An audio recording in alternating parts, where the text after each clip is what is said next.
Hi everyone, Edward PK here, and today we're going to be reviewing the 2008 Subaru Impreza. This is actually my car, and I've had it for 120,000 miles. I live up in Colorado, and this is what we like to call the Colorado Cadillac, because it goes for double the price as it would on Kelley Blue Book.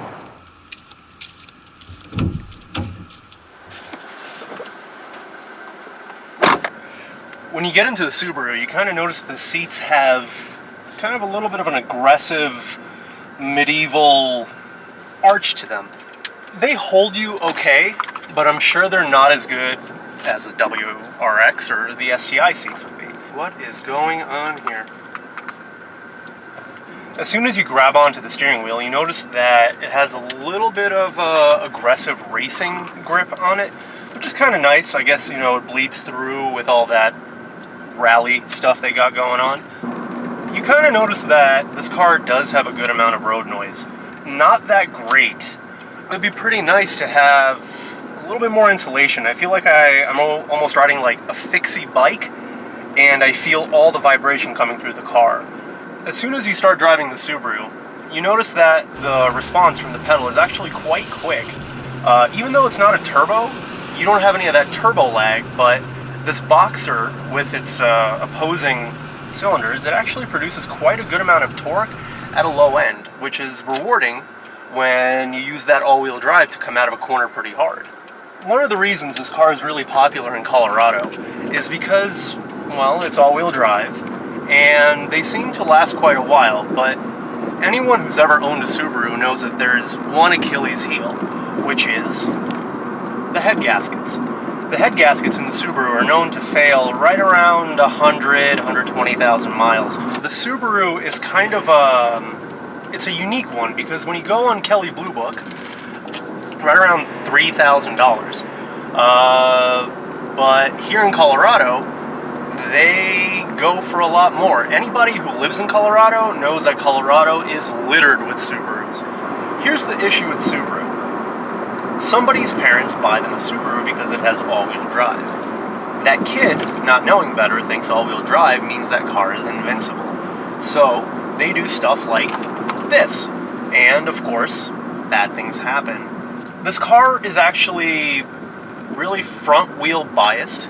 The weight distribution on it is front-heavy. You don't really notice the all-wheel drive until you really need it, and even then, it's not the newer STI, it's not the suspension that's getting you.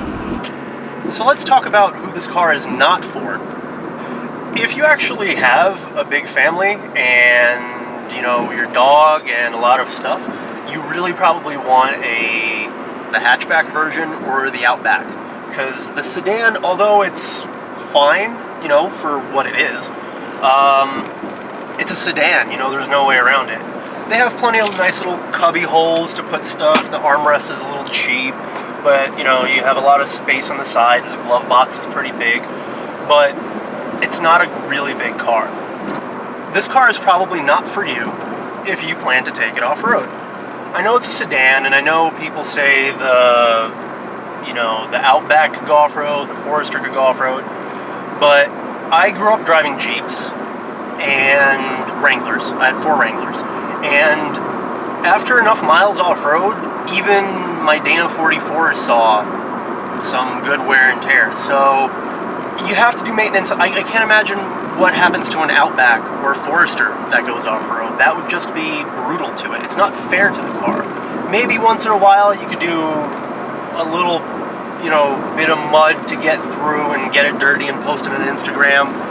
But don't kid yourself. This car is not for off-road. If you are looking for a very economic car, I'm getting about 30 miles per gallon, and this thing's rated for 27, and I'm up in Colorado. So probably my computer's off, or I don't know, I have a magic Subaru, who knows.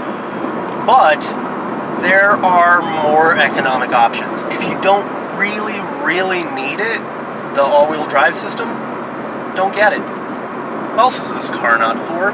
Is somebody who thinks this is a WRX or an STI. Do not be fooled that, oh, I'll just buy an Impreza, slap on a turbo, and call it a day. You'll call it a very quick day because your engine will blow.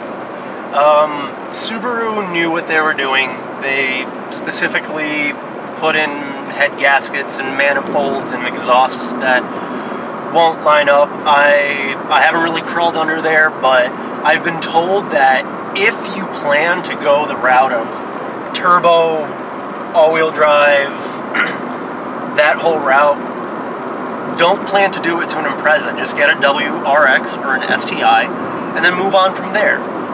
You're not going to save any money unless maybe you got a free body and you kind of scrap together some engine parts and you're able to do it on your own. But do not kid yourself that this car is a replacement for the WRX or the higher end STI. Why is Subaru's all-wheel drive system that renowned and everyone keeps talking about it? The reason is because it does what it's supposed to. If you beat it to hell and back and you're doing, 10 laps around a, racetrack, it's not going to go into limp mode. It's not going to overheat.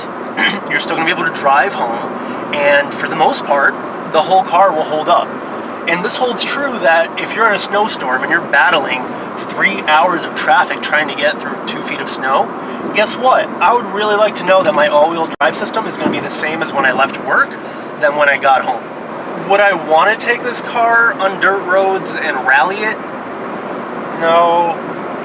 I hear a lot of road noise. The suspension is kind of loosey-goosey. From what I understand, after 2008, this thing, they got rid of the rear sway bar. They wanted a bigger gap between the WRX and the higher-end STI models. I'd also like to talk about visibility in this car. It's actually really good. Subaru did a really cool thing with the hood here, where it kind of drops off. So let's talk about power. The 2008 Impreza, like almost all Subarus, they come with the 2.5 familiar boxer engine. And what that means is the cylinders are going this way instead of this way. So it may seem like a trivial fact, but that allows the engine to sit a little bit lower, and that means that when you're throwing the car side to side, it's actually handling it a little bit better than something with a inline 4-cylinder. The familiar 2.5, I think it puts out something like 170 horsepower here in the United States. It doesn't really feel like I'm struggling, even though I'm up here in Colorado, and even though right now I'm not driving on any crazy mountainous road, but when I'm going up I-70, I don't really feel like this thing is struggling. Mind you, it's not a race car, I'm not, sitting all the way in the left lane passing everybody, but it feels pretty composed. And I have to say, even at 75 miles an hour or more, I've heard that this thing is pretty well composed, actually. I wouldn't take it much faster than that, but it's pretty well rounded. One thing I gotta say, the stereo isn't gonna blow anybody away, but it's actually not too bad. If you change your mind on the changing line, honey, I'm still free. Take a chance on me. If you need me, let me know. Gonna be around.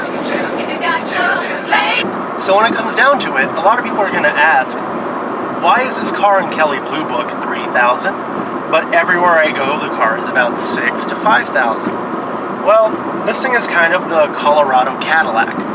It does quite a good job in the snow compared to other cars in the price range. It gets better gas mileage with the all-wheel drive, and it's reliable than other cars in the price range. Thanks for watching, everyone. This is a 2008 Subaru Impreza, and this is Edward PK. If you have a car that you'd like me to review, please shoot me a message with the link below.